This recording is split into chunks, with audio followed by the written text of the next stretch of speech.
अस्सलाम वालेकुम। नुक्ता नज़र में मैं हूं हबीब अकरम और आज की अहम तरीन खबर एक ही है कि पहले तो आज सुबह दिन के पहले हिस्से में नवाज शरीफ खुद अदालत में अपनी पिटीशन की वकालत के लिए चले गए और दिन के अभी थोड़ी देर पहले आखिरी हिस्से में आप देख रहे थे कि खुद बाबर अवान साहब उनका मुकाबला, एक वकालत का मुकाबला अपनी वकालत से लेकिन एक प्रेस कॉन्फ्रेंस में कर रहे थे।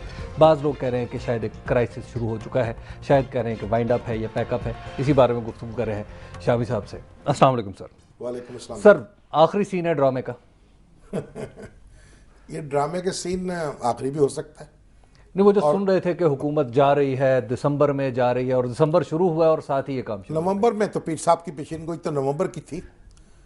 देखिए जो कुछ हुआ है और जो कुछ हो रहा है, ऐसे मालूम होता है, आप पीछे मुड़ के देखें ना, ये जो मंसूर एजाज साहब का एक मजमून छपा था फाइनेंशियल टाइम्स में, जिसको हमने तो सीरियसली नहीं लिया और मैं तो आज भी उसको सीरियसली नहीं लेता, लेकिन बाकी सारी दुनिया उसको सीरियसली मंसूर एजाज साहब को का पस मंजर जो लोग जानते हैं उनके लिए बड़ी मुश्किल है कि उसको सीरियसली लें।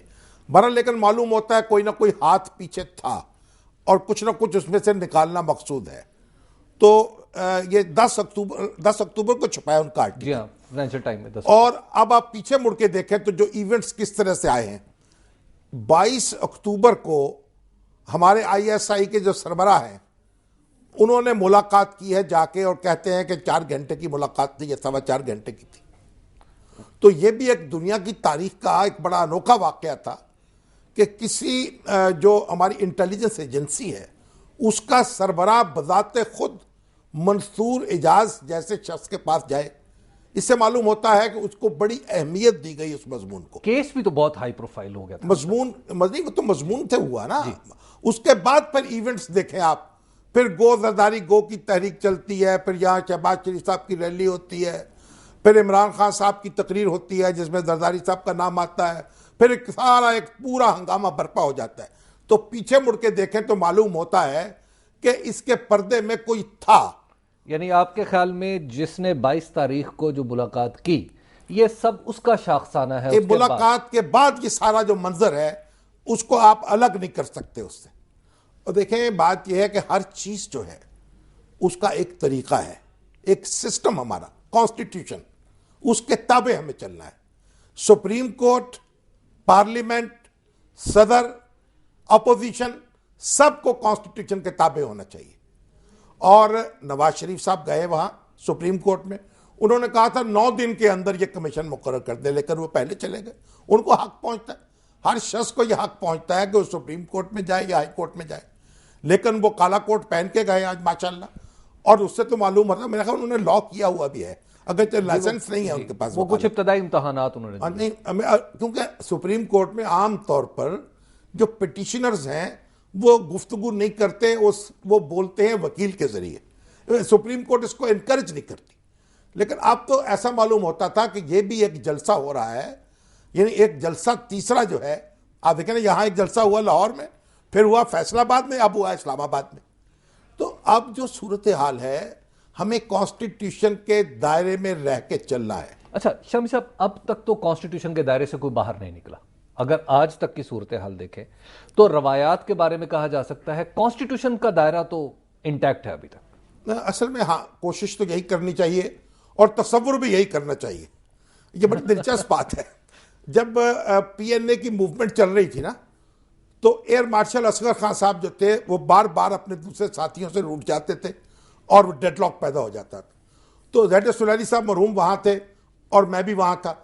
ज़ैड सुलैनी साहब से भी असगर खान साहब के बड़े करीबी ताल्लुकात थे और मेरे साथ तो वो जेल में, बल्कि मैं उनके साथ जेल में रहा था भुट्टो साहब के आखिरी दौर में। तो मेरे साथ भी उनकी बड़ी एक एतमाद का रिश्ता है और मोहब्बत का रिश्ता है। माशाल्लाह अभी जिंदा सलामत है, अल्लाह उनको सलामत रखे। तो नज़रुल्लाह खान साहब ने हमें बुलाया और कहा कि भाई असगर खान साहब जो हैं वो फिर नहीं मान रहे और ये ऐसा होगा कि गैर जमहूरी ताकतें आ जाएंगी, तो आप ज़रा उनसे बात करें। तो जब हम उनसे मिलने के लिए गए तो हमने उनसे कहा कि मार्शल साहब, अगर आप ये थोड़ा सा एडजस्टमेंट नहीं करेंगे तो कॉन्स्टिट्यूशन जो है वो कहीं एब्रोगेट ना हो जाए। उन्होंने कहा कैसे एब्रोगेट होगा? हमने कहा अगर फौज आ जाएगी। तो उनका फिर कैसे एब्रोगेट होगा? हमने कहा टूट जाएगा ना जब फौज आएगी। उन्होंने कहा कैसे टूटेगा? हम कहेंगे नहीं टूटा, नहीं एब्रोगेट हुआ। ठीक है ना। अब हम उनसे ये कहते रहे कि वो एब्रोगेट हो जाएगा, वो टूट जाएगा, वो कहते कैसे टूटेगा, नहीं टूटेगा। अच्छा, उस जमाने में नवाज शरीफ भी तो असगर खान के साथ ही थे ना, तो वो तो कहीं नहीं थे, किसी पिछली सफ में थे नहीं। अच्छा, अब उसका हुआ क्या? अब उन्होंने कहा कि जब नतीजा क्या निकला, जब कॉन्स्टिट्यूशन जब यानी वो टूटा, आए जनरल ज़ियाउल हक, तो उन्होंने कहा कि ये कॉन्स्टिट्यूशन मुअत्तल किया है हमने, तोड़ा नहीं। तो बात देखिए, असल में ये है, जज्बात तो अपनी जगह बड़े तुंदो तेज है। देखिए, जो जरदारी साहब के मुखालिफ हैं वो हर वक्त नकद या उधार खा के बैठे रहते हैं उनके खिलाफ। शाम से मेरे ख्याल किसी भी सियासी जमात के खिलाफ उसके मुखालिफिन ऐसे ही रहते हैं। नहीं, यहाँ तो अभी आप कभी हम एक फिक्रा बोल दें सिस्टम के हवाले से तो लोग खटाखट शुरू हो जाते हैं, हमें भी तबर्रा भेजते हैं। मैं उनको समझाता हूं कि देखो, हमें सिस्टम के अंदर रहना है। आपको याद है बुगटी साहब, अकबर बुगटी जो थे, मैंगल और मरी उनके खून के प्यासे थे, क्योंकि उन्होंने भुट्टो साहब का साथ दिया था उस फौजी एक्शन में जो बलूचिस्तान में हुआ, मरियों के खिलाफ और मैंगल्स के खिलाफ। वो गवर्नर मुकर्रर हुए थे, वो भुट्टो साहब के साथ थे, और उनकी उनसे कभी नहीं बनी। ये बड़ी कहानी है। लेकिन जब उनकी मैयत आई है और लाश आई है और उनको एक फौजी गोले ने मार गिराया है, तो फिर क्या हुआ?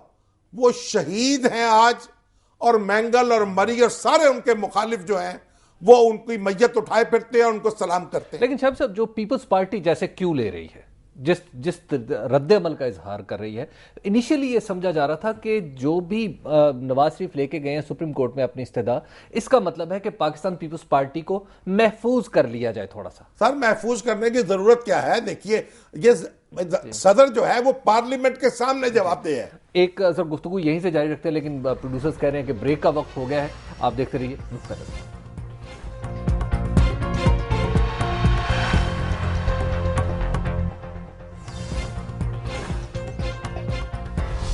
नुक्ता नज़र में एक बार फिर खुशामदीद। ब्रेक पर जाने से पहले बात हो रही थी पीपल्स पार्टी के रद्द अमल की। शम्स साहब, अभी आप प्रेस कॉन्फ्रेंस सुन रहे थे, बंगाल जैसा खेल खेला जा रहा है, जरदारी को गद्दार करार दिलवाने की कोशिश हो रही है। मतलब इतना सीख पा हो जाना पीपल्स पार्टी का, जबकि रियलिटी में तो कुछ अभी तक नजर नहीं आ रहा। नहीं, जिस तरह से कमीशन बना है, जिस तरह से कार्रवाई हुई है, जिस तरह से नवाज शरीफ साहब वहाँ आए हैं और पूरे अपने यानी तमाम जमात के रहनुमाओं के साथ आए हैं और उन्होंने वहाँ पिटीशन दायर की है, फिर खुद वहाँ वकील बन के आए हैं, ये सारी चीज़ें जो हैं देखिए गुस्सा दिलाती हैं। बात ये सारे मामलात हमें ठंडे दिल से देखने चाहिए। आप एक बात याद रखिए, जरदारी साहब जो हैं, इस अब उनका ताल्लुक सिंध से है जी। अगर धक्का करेंगे तो फिर धक्का होगा। भाई, परवेज मुशर्रफ साहब जिन्होंने कॉन्स्टिट्यूशन तोड़ा 2 दफा, जी बिल्कुल, एक दफा तो सुप्रीम कोर्ट जो है उसने उनको जनाब परवाना दे दिया कि बड़ा ठीक तोड़ा है, और दूसरी दफा तो उसके खिलाफ फैसला दिया है, और फैसला देने के बाद यह नहीं हुक्म दिया कि इस पर आर्टिकल 6 के तहत कार्रवाई करो, और यह कार्रवाई सिर्फ फेडरल गवर्नमेंट कर सकती है। जो वाकया जिसने कॉन्स्टिट्यूशन को सबोताज कर दिया वो दंदनाता फिरता चला गया, और जिसके बारे में मफरूजा कायम किया जा रहा है कि ये कॉन्स्टिट्यूशन को सबवर्ट करना है, ओ भाई, सब उसको आप डरा रहे हैं, धमका रहे हैं, बयानात दे रहे हैं, जलसे निकाल रहे हैं, गोदारी गो के नारे लगा रहे हैं, और ये कि क्या हम कहां जा रहे हैं? आपको देखिए, बंगाल की जो बात हो रही है ना, अदालतों के जो गद्दार करार दिए हुए हैं ना, किसी ने गद्दार माने हैं? अब्दुल वली खान को अदालत ने गद्दार करार दिया था, माना किसी ने? आज उनके बेटे बैठे हुए हैं, असफंद यार वली, लेकिन उनको तो नहीं, उनको देखिए सियासी मामलात जो हैं उनको आप सियासत के जरिए तय करें। मुजीबुर रहमान पे मुकदमा हुआ, अगरतला साजिश केस हुई, और हमारे एसएम जफर साहब अब तक कहते हैं बड़ा ठोस मुकदमा था। हुआ क्या? सुप्रीम कोर्ट के जज थे एस ए रहमान साहब, वो ट्रिब्यूनल के चेयरमैन थे, हमला हुआ वहां, और वो स्लीपिंग सूट में नंगे पांव भागे वहां से जान बचा। शम्स साहब, इसके साथ हम ब्लैकमेलिंग की इजाजत तो नहीं दे सकते कि एक आदमी हमें एक हाथ में सिंध कार्ड ले रहा है और उसके बाद उसके बारे में परसेप्शन ये बने कि वो खत लिखता है दूसरी कौमों को। लिखता कहां है भाई? क्या खत लिखता है? वो खत में भी कभी गुफ्तगू कर लेंगे जो मफरूजा है, उस खत में क्या है? यानी बात यह है कि हमें क्यों मफरूजों में पड़ गए हम क्यों वहमों ने हमें काट लिया, हमको ऐसी कौम क्यों बन गए हैं जिनके ऑब्सेशंस हैं। और भाई 1 साल 1.5 साल रह गया है, और अगर कोई शौक है तो पार्लियामेंट में ले आइए, कर दीजिए इंपीचमेंट, जो जाब्ते और कायदे के तहत। ये ना करें, ये मैंने जिस दिन बुगटी साहब जो थे उनका इंतकाल हुआ, मैं खून के आंसू रोया था। मैंने लिखा था कि ये शहीद मिल गया बलोचिस्तान को, ये पाकिस्तान को तंग करेगा। और आज पाकिस्तान जो है, आप देखें बलोचिस्तान में कितना क्या उसका हाल हो चुका है। और आप सिंध, भाई इसमें मसला क्या है, आपको जरूरत क्या इतनी पड़ी हुई दरखास्तें देने की, दरवाजे खटखटाने की। और जज, उन्होंने तो कहा, एक जज साहब ने, साकिब नसार ने ये कहा, भाई आप हमें कादर मुतलक क्यों समझ बैठे हैं। भाई अदालतों का एक अपना रोल है, उनका एहतराम है। अल्लाह का शुक्र है कि आज हमारी अदलिया इतनी बावकार है और आजाद है। इसको क्यों उलझाया जा रहा है इन चीजों में, और कौन उलझा रहा है। सब अदलिया में बच्चे तो नहीं बैठे भाई मेरे, कौन उलझा रहा है। नवाज शरीफ साहब जो हैं वो गौर करें, सीने पे हाथ रख के बताएं मुझे कौन उलझा रहा है। मैं भी जानता हूं बहुत सी चीजें, मैं अंदर नहीं हूं, ना बहरा हूं, सुन भी रहा हूं, देख भी रहा हूं, बताना नहीं चाहता, जुबान नहीं खोलता। हर आदमी देखे उसके पीछे कौन है। पाकिस्तान का मुफाद सबसे आगे होना चाहिए, और वो मुफाद है सिस्टम, दस्तूर, उसके ताबे काम करना। नवाज शरीफ साहब ने वो दौर देखा जब उनको पकड़ के जनाब 2/3 अक्सरियत थी, किसने उनको बाहर किया? किसने उनको जनाब ऐसी जगह, ऐसी कोठरी में कैद किया जहां से वो आसमान नहीं देख सकते थे। तो बात यह, हमें हुआ क्या है, उस दस्तूर की हम हिफाजत नहीं करेंगे तो कौन करेगा। और अगर फिर दस्तूर नहीं है तो फिर कोई भी नहीं है, ये भी सुन ले आप। लेकिन शामी साहब, इसका मतलब यह है कि कहीं यह तय हो चुका है स्टेक होल्डर्स में कि पैकअप है सिस्टम का। नहीं, पैकअप किस चीज का पैकअप होगा? सदर जरदारी को घर भेजा जाए, या ये स्टोरी चलाई जाए? भेज दे, जरदारी का क्या मसला है? अभी 12-13 साल पुराने मुकदमे वो भी चलते रहे। अब वो उठा, अब जरदारी साहब सदर हो गए, सब मुबारकबाद देने पहुंचे। जो एनआरओ साइन हो रहा था, तो हमारे मौजूदा आर्मी चीफ जो है वो आईएसआई के चीफ थे उस वक्त, वो भी उसमें पार्टी थे। तो ये सब लोग क्या कर रहे हैं? जब इनका जी चाहता है जो मर्जी करें। और इन्हीं जरदारी साहब से उनको एक्सटेंशन मिली है, इन्हीं से पाशा साहब को एक्सटेंशन मिली है। तो भाई साहब, आप सारे काबिल एहतराम हैं, हमारी फौज बड़ी काबिल एहतराम है हमारे लिए, हमारे सियासी अदारे भी काबिल एहतराम है। जरदारी साहब से आखिर गलती कहां पे हुई? और मुझे नहीं मालूम कहां से हुई है, मैं सिर्फ ये कहता हूं जो गलती हुई है। देखिए, आपसे गलती हो तो उसका एक तरीका है एहतसाब का, मुझसे हो जाए तो मुझे एक तरीका है एहतसाब का। ये सिस्टम हमारा है ना, उनका जो एहतसाब का तरीका है वो भी दस्तूर में लिखा हुआ है। लेकिन उसे देखिए, अदलिया है, चीफ जस्टिस हैं, उनके एहतसाब का तरीका दस्तूर में लिखा हुआ है। पार्लियामेंट उनका एहतसाब नहीं कर सकती। पार्लियामेंट अगर रेजोल्यूशन कर ले तो सुप्रीम कोर्ट का कोई जज, उसकी नौकरी खत्म नहीं हो सकती। शामी साहब, जरदारी साहब को पहली दफा कहा कि जज बहाल कर दें, उन्होंने कहा जी मैं तो कुरान हदीस वादा कर लिया, बाद में कहा जी कुरान हदीस तो नहीं थी, जज बहाल नहीं किया। उसके बाद शामी साहब जो पार्लियामेंट एक करारदाद मंजूर करती है कि जी रिवाइज कर लें 2008 में अफगान पॉलिसी, जरदारी साहब नहीं करनी है, वो अब रिवाइज हुई नहीं है। लेकिन उस पर अमल दरामद उस वक्त हुआ जब नेटो हमला हो गया। हजूरे वाला, कैसे हमला हो गया? उसके हमला हो गया, अगर आप उस वक्त ये रिवाइज कर ले तो उस वक्त हो जाता। और हुआ क्या है, आप उस हमले की तरफ जाएं, वो कहां से आ गया? अभी हमारी फौज जो है वो ये कहती है कि 2 घंटे तक गोलाबारी होती रही और अटैक होता रहा, गोलियां बरसाते रहे हेलीकॉप्टर्स, और उसके बाद 2 घंटे में वो कहते हैं हमने पूरा जो मैकेनिज्म था उसको आजमाया और उन्होंने हमारी बात नहीं सुनी, वो हमला दानिस्ता किया गया। तो हमने कहा फिर आपने जवाब क्यों नहीं दिया? इसका कोई जवाब नहीं था। वो कहते हैं टेक्नोलॉजिकली हम उनका मुकाबला नहीं कर सकते। और भाई, जब आपके हेलीकॉप्टर वहां आए एबटाबाद में, उस वक्त आपकी टेक्नोलॉजी जवाब नहीं दे सकती, अब भी आपकी टेक्नोलॉजी जवाब नहीं दे सकती। भाई, अभी हम जीएचक्यू में गए थे, वहां ब्रीफिंग हुई, उन्होंने कहा इसका जवाब देना है डिप्लोमेटिकली। हम पाकिस्तान जैसा मुल्क जो है वो 40-42 मुल्कों की वहां फौजें हैं, अमेरिका है, उनका मुकाबला हम लड़के नहीं कर सकते। एक पॉलिटिकल क्वेश्चन है, हमने उनको सियासी तरीके से जवाब देना है, हिकमत अमली के ताबे देना है। तो आप देखिए मुझे, उस हिकमत अमली को कैसे हम तय करेंगे? मिलकर तय करेंगे।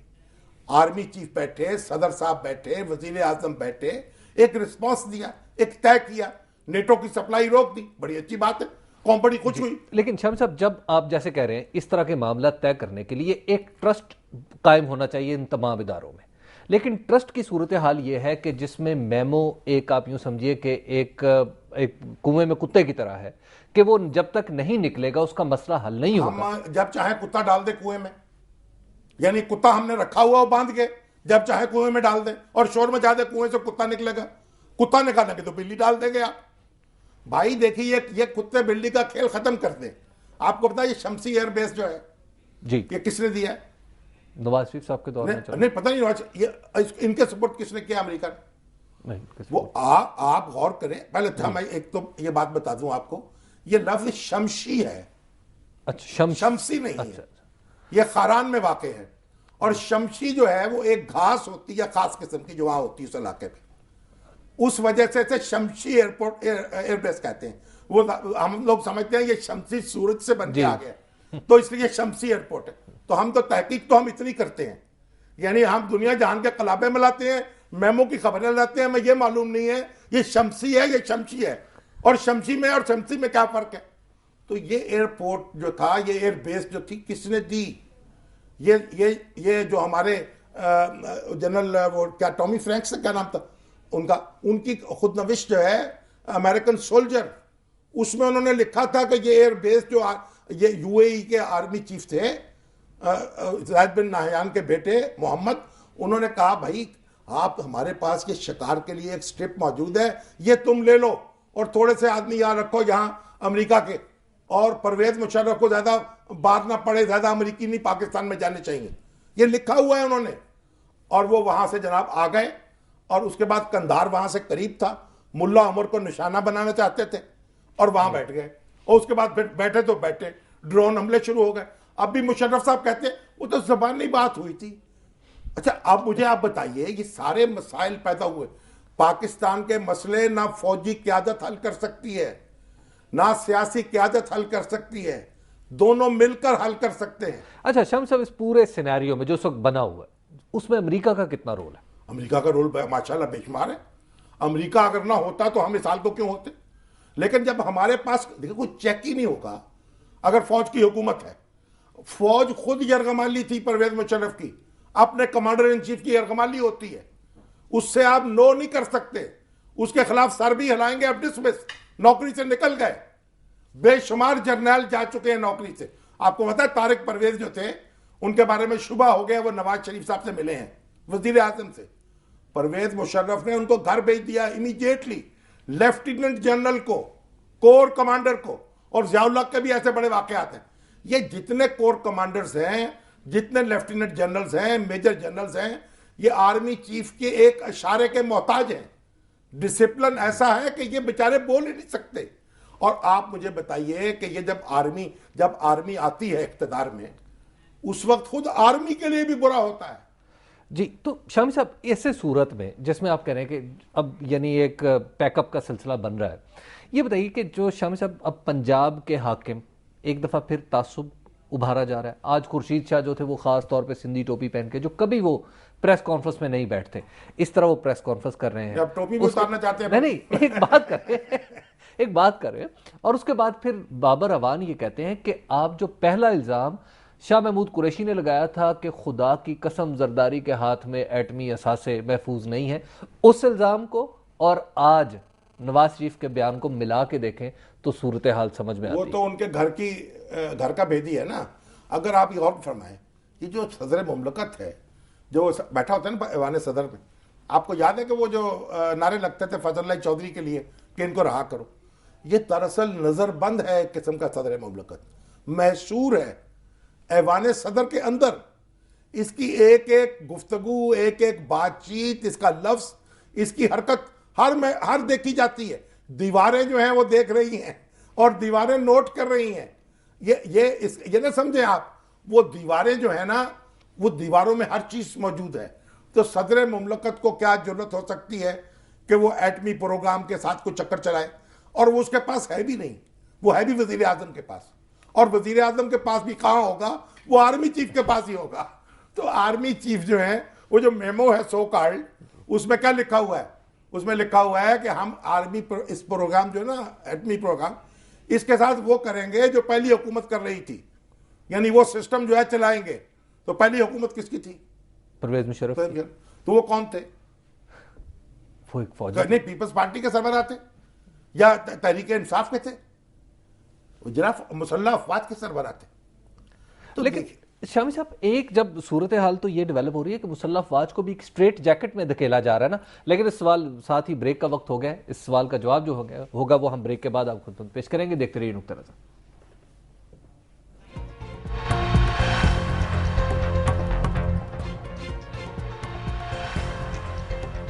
नुक्ता नज़र में एक बार फिर खुशामदीद। आप हमें बराह रास्त कॉल भी कर सकते हैं, हमारा नंबर 0423636802 और गुफ्तगू हो रही है आज का जो सूरत हाल है पैदा होती हुई नज़र आ रही उसके ऊपर।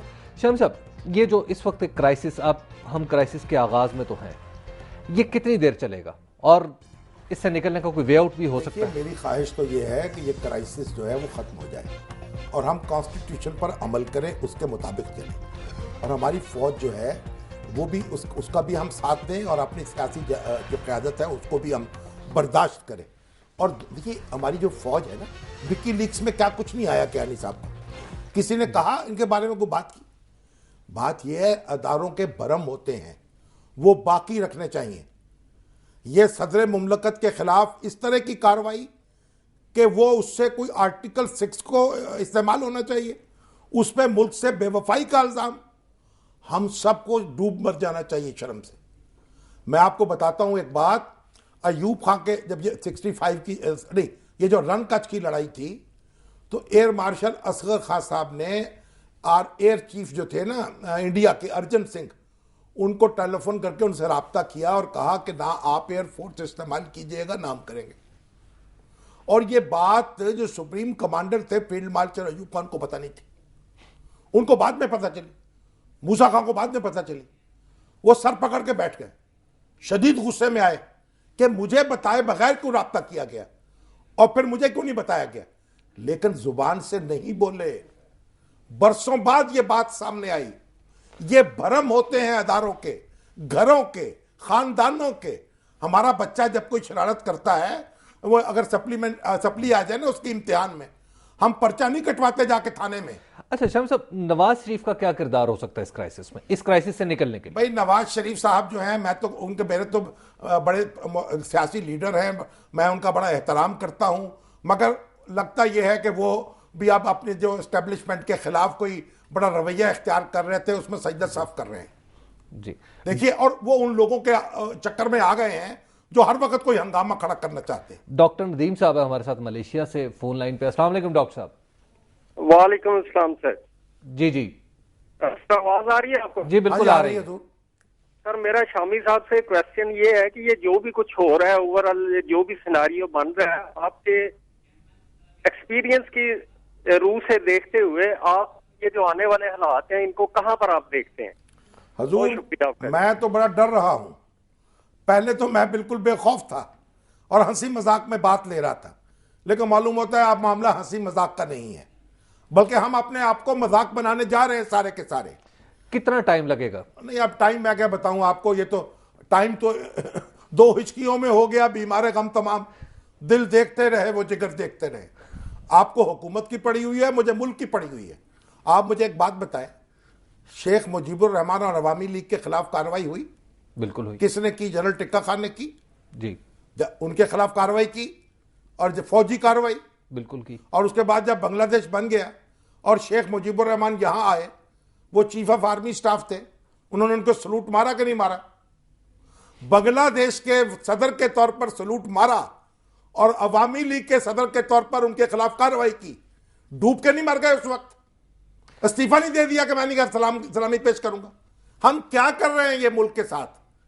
हमें कोई खुदा खौफी नहीं है, हमें अपना माजी याद नहीं है। सब ये सारा लग तो रहा है, ये जाला खुद सदर आसिफ अली जरदारी ने अपने जरदारी साहब बुने, उस जाले को काटे हम। कियानी साहब बुने, उसको हम काटे। नवाज शरीफ साहब बने, उसको काटे। हम किसी के जाले में नहीं, उजाले में आए, हम जाले में ना आए। 3.5 साल शामी साहब एक हुकूमत को, बल्कि अब तो 4 साल मिल गए। ओ भाई, तो अब तो 1 साल रह गया भाई। क्या है, इलेक्शन हो जाए, लेकिन बस उन्होंने भी इनको फारिग करें। परसेप्शन बन रहा है वो ये है कि इन्होंने भी इंतहा कर दी है। कर दी तो करती क्या करें, आप उसका लड़ना है, हमें सिस्टम के अंदर लड़ना है। देखिए आप अगर आपने क्रिकेट खेलनी है ना, तो क्रिकेट टीम जो है जो भी कुछ भी कर ले, वो सट्टा भी लगाती है तो सजा तो उसे सिस्टम में होगी ना। आमिर साहब हैं सियालकोट से हमारे साथ मौजूद। जी अस्सलाम वालेकुम आमिर साहब। वालेकुम सलाम जी। जी आमिर साहब। जी शामी साहब से सबसे पहले तो मेरा सलाम। वालेकुम अस्सलाम जी।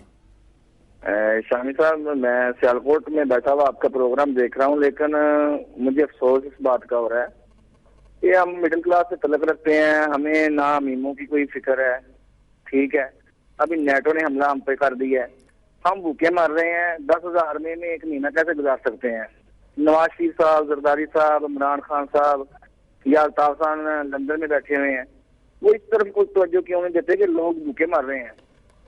इनका क्या करेंगे? क्या सुप्रीम कोर्ट हमें रोटी खाने को दे सकती है, या नवाज शरीफ दे सकता है, ठीक बात या है अल्ताफ खान दे सकता है? ठीक बात है आपकी। ये हमें पेट की तरफ भी देखना है और दिमाग की तरफ भी देखना वो है, एक अमूमी सा और इंडिफरेंस दिल की तरफ भी देखना है। वो भी दुखे हुए हैं, उनकी ये सदा है ना, दुखे हुए दिल की सदा है। अच्छा शमी साहब, इसमें अब तक अल्ताफ हुसैन साहब और इमरान खान साहब हाँ। दोनों खामोश हैं। इमरान खान साहब तो कहा जा रहा है, अब समझ में आ रही है इमरान खान साहब तो मराकश गए हुए थे जी, और उसके बाद फिर दुबई चले गए। लेकिन इमरान खान ने तो दरअसल इस गाड़ी को सेल्फ लगाया था ना अपने जलसे में कह के, गाड़ी को सेल्फ लगाया था हुसैन अक्कानी का नाम लेके। अब ये देखिए, उसका ड्राइविंग सीट पे कोई और बैठ गया उसी गाड़ी में जाके। लेकिन वो जो निगरान वजीर आजम की बात अब तक इन्हीं पे चल रही है, नहीं, ये भी निगरान जो अफवाहें हैं मैं मुख्तलिफ। आपको अर्ज करता हूं, ये सारे काम जो है ना निगरान वजीर आजम के और इसके, ये सब हमने देखे हुए हैं। ये बांग्लादेश में भी फेल हो गए हैं। सियासत का मुकाबला सियासत के जरिए, सियासत के मैदान में जो सियासतदान सियासत का मैदान छोड़ेगा वो पछताएगा। आफ्ताब साहब है कराची से। अस्सलाम वालेकुम आफ्ताब साहब। मैं सबसे पहले सलाम करता हूँ। वालेकुम अस्सलाम जनाब। ये मैं मीमू के बारे में ये कहना चाहता हूँ कि ये कौन सा इशू लाया है, ये कौन लाया है जो हमेशा हर वक्त लगे रहते हैं? जरदारी साहब ने किया है, फलाने ने किया है, हुसैन का हालात कहाँ पहुंचे, हमें नेटो ने हमला किया हम पर। और ये लोग फिर नवाज शरीफ साहब को मैं हैरान हूँ कि वो सुप्रीम कोर्ट में जाते हैं इस सिलसिले में, सारा कुछ छोड़ के, मुल्क को छोड़ के, बाकी ये नहीं सोचता है कि कौन हम पे हमला कर रहा है, क्या हो रहा है। सुप्रीम कोर्ट जाता है, ये वही सुप्रीम कोर्ट था जिसपे उसने हमला किया। बिल्कुल ठीक बात है। देखिए असल बात यह है कि हमारे जो हालात हैं आज के, हमने नेटो फोर्सेस का मुकाबला करना है। हम देखिए गांव के अंदर भी ना बाहर से हमला हो जाए तो लोग जो है अपनी दुश्मनियां भूल जाते हैं, वो कहते हैं बाद में कर लेंगे। तो हमें इस वक्त ये मौका महल नहीं है कि हम इस तरह, हमने ये मैंने सकूत बगदाद का मंजर याद है आपको जी, कि वो बहस क्या हो रही थी, मौलवी बहसें क्या कर रहे थे, कब्वा जो है हलाल है कि हराम है। तो शमी साहब, नवाज शरीफ ने क्या गलती की है कोर्ट में जाके जिससे ये परसेप्शन बन? ये जो नवाज शरीफ साहब की पार्टी असेंबली में मौजूद है, पार्लियामेंट के मेंबर हैं, अपोजिशन के लीडर हैं वहां के नसार अली साहब, वो जो पार्लियामेंट में लेके जाते हैं इसको या इस्तीफा देते पहले पार्लियामेंट। वकास साहब है हासिलपुर से। जी वकास साहब अस्सलाम वालेकुम। वालेकुम अस्सलाम जी। जी वकास साहब जरा जल्दी बोल दीजिए। चाह रहा था कि 2 क्वेश्चन है मेरे, टाइम मेरा खल कम है लेकिन जल्दी से बोल दे जी। पहला क्वेश्चन मेरा ये है कि वजीर आजम ने ये कहा है कि 11 दिसंबर से ड्रोन भी नहीं उड़ने दिए जाएंगे। तो मेरा क्वेश्चन ये है कि 11 दिसंबर के बाद अगर ड्रोन उड़ते हैं तो बाद में ये नहीं कहेंगे कि ये शमसी एयरबेस से नहीं उड़ रहे, ये अफगानिस्तान से उड़ने शुरू हो गए हैं। देखिए अब तो अमेरिका के साथ हमारा मामला बिल्कुल मुख्तलिफ हो रहा है। अब तो यह है कि हम बेनियाज हो रहे हैं, हमें डॉलर की गर्ज ही नहीं है ना, इसलिए हम तो अब आजादी से फैसले करेंगे ताकि हमारी जान छूटे। 11 दिसंबर तक ये सेटअप है नहीं 11, अब ये तो पता, क्या अमेरिका जो है वो कहेगा भाई शमसी एयरबेस से बांट के हमला कर देगा, कोई और कर दे। देखिए ये सेटअप जो है, मैं फिर बार बार अर्ज कर रहा हूं, अब आप चाहते हैं मैं को पेशीन गोई कर दूं, जो पेशीन गोइयां करते हैं उनको बाद में पछतावे हो जाते हैं, कभी गलत होती हैं कभी सही होती हैं। भाई मैं सिर्फ ख्वाहिश करता हूं, दुआ करता हूं जी, दुआ ये करता हूं कि मेरा मुल्क सलामत रहे, आमीन। इसके जो अदारे हैं वो माजी से सबक सीखें, अपनी जाती ख्वाहिशात को लगाम दें और इस मुल्क के लिए सोचें। शाम साहब, हमारे प्रोग्राम का वक्त ख़त्म हो चुका है। कल फिर दोबारा आपसे मुलाकात होगी। और पाकिस्तान में मैंने आपका एक कॉलम पढ़ा था कि पाकिस्तान में एक एक्ट का ड्रामा चलता है, माजी खुद को दोहराता चला जा रहा है। यहाँ पर भी शायद कल भी इसी खबर पर हम गुफ्तगू कर रहे होंगे। और शामी साहब की दुआ याद रखिए कि अल्लाह करे हमारा मुल्क सलामत रहे और हम इस क्राइसिस से बाहर निकल जाए। कल दोबारा नुक्ते नज़र में इंशाअल्लाह मुलाकात होगी। देखते रहिए दुनिया।